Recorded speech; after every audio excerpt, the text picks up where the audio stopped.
اور ڈساپوائنٹڈ تھا اور 1970 میں صرف 52 سال کی عمر میں اس کی ہارٹ اٹیک سے موت ہو گئی۔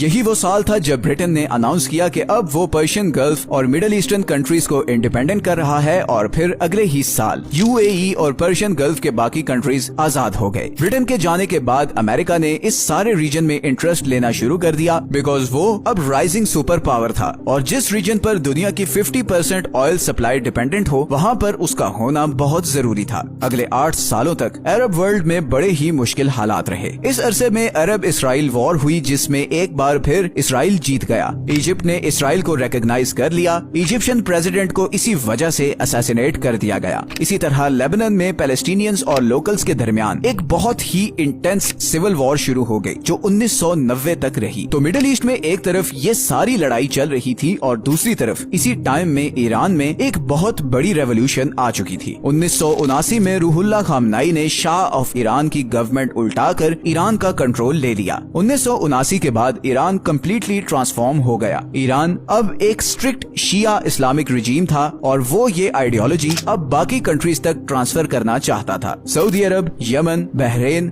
اور عراق کے سنی رولرز کے لیے ظاہر ہے یہ ایک بہت بڑا خطرہ تھا، اور یہی وہ ٹائم تھا جب ادھر عراق میں صدام حسین پاور میں آ چکا تھا۔ صدام سنی مسلم تھا، اور اسے ڈر تھا کہ کہیں ایرانین ریولوشن کی آئیڈیالوجی عراق تک نہ پہنچ جائے، اور اگر ایسا ہو گیا تو عراق اس کے ہاتھ سے نکل جائے گا، بیکاز عراق کے موسٹلی آئل ریزروز شیعہ میجورٹی ایریاز میں تھے۔ اس ریولوشن کو ختم کرنے کے لیے صدام حسین نے 1980 میں ایران پر اٹیک کر دیا، اور یہ وار قریباً 8 سال چلتی رہی۔ امریکہ، سعودی عرب اور کویت صدام حسین کو ہیویلی فنڈ کرتے رہے، مگر پھر بھی 8 سال بعد 1988 میں ایران عراق وار بغیر کسی نتیجے کے ختم ہو گئی۔ اس وار نے عراق کو اکنامیکلی بہت زیادہ ڈیمیج کیا تھا۔ صدام حسین نے کویت سے ریکویسٹ کی کہ وہ اس کا $65 بلین کا لون معاف کر دے، جو اس نے عراق کو ایران کے خلاف لڑنے کے لیے دیا تھا، مگر کویت نے انکار کر دیا۔ صدام حسین نے بدلے میں کویت پر اٹیک کیا، اور کویت کے سارے آئل ریزروز کو اپنے